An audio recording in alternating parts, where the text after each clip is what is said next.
What's up, y'all? DIY-Elie here. Today, I'm going to remove and replace my water heater expansion tank. If you've been following me, you know that it ruptured overnight. It was around 2 a.m. and I lost a lot of water from 2 a.m. all the way until 10 a.m. when I actually discovered it was ruptured.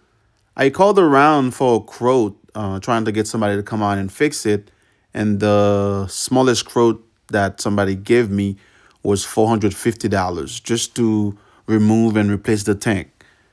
So because of that, I decided to do it myself, and this is exactly what we're about to do right now. To go inside a Home Depot to get those items, so I simply did an online order for pickup.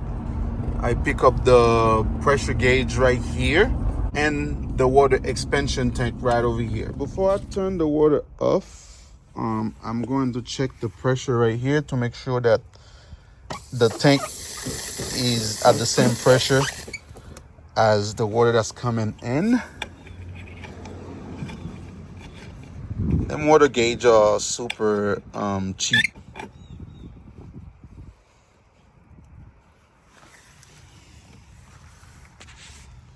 Let's see what the water pressure is here. It's about 60. Yep.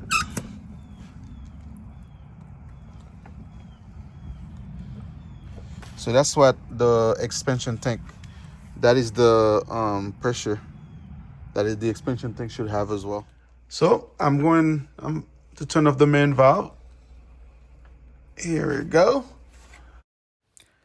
I decided to drain some of the water and release some of the pressure that's up there, because the tank, if I'm trying to remove it and there's still water in it, it'll make a big mess. I would have to put like a big towel or whatever up there to catch the water. I see a lot of people do that, but instead of having to do all that, creating a mess, I'm releasing some of the water. That way, when I take the tank off, there will be no water coming out. There will be no mess at all.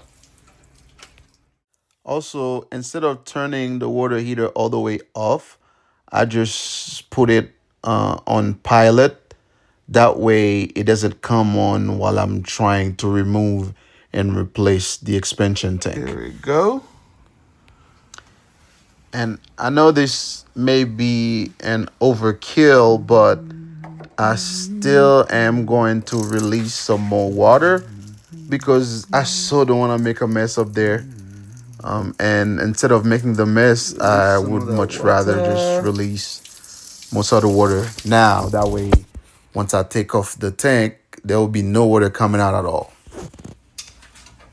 All right, so now let's remove this old one here that got busted. Oh boy. Trying to hold the bottom as well, that way I don't mess the pipe up.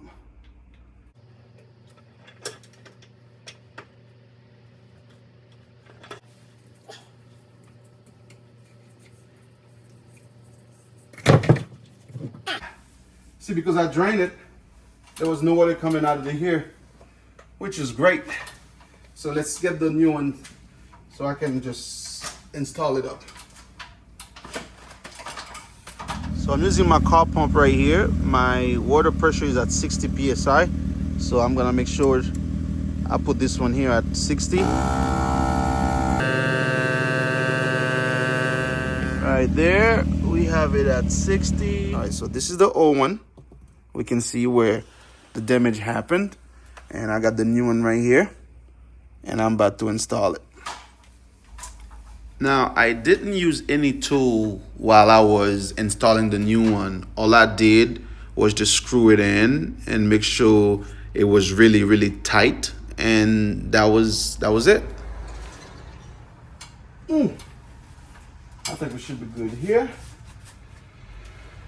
So now we're gonna turn it back on and try it and see. So now let's turn this thing back on. Take it off the pilot.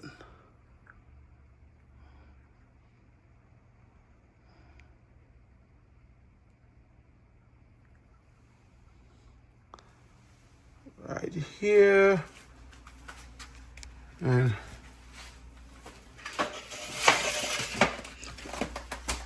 the hot water valve right over here.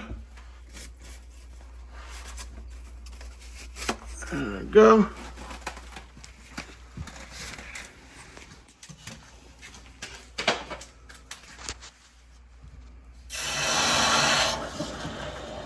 Turn the water on. So the water's back on. So I got the hot water running inside. I come up here to make sure there's no leak. To make sure there's no leak around this right here. And I don't feel anything. Nothing is wet. It's been running for like about 5-10 minutes. So I think we're actually good. Here we go, guys. All done. Thank you for watching. I appreciate you taking the time to go through this video with me. This was my first time replacing one of those. So if you have any comments, any suggestion, any tips you want to give me, because I'm a DIYer, first time, I think I did a pretty good job. But hey, we got those professionals that might be watching the video. If you feel like something wasn't done right, let me know. And next time I'll do it. So please put your comments below, subscribe, and share the video. That way we can continue doing those DIY videos together. Let me know what you think. Peace. See you on the next video. Bye-bye.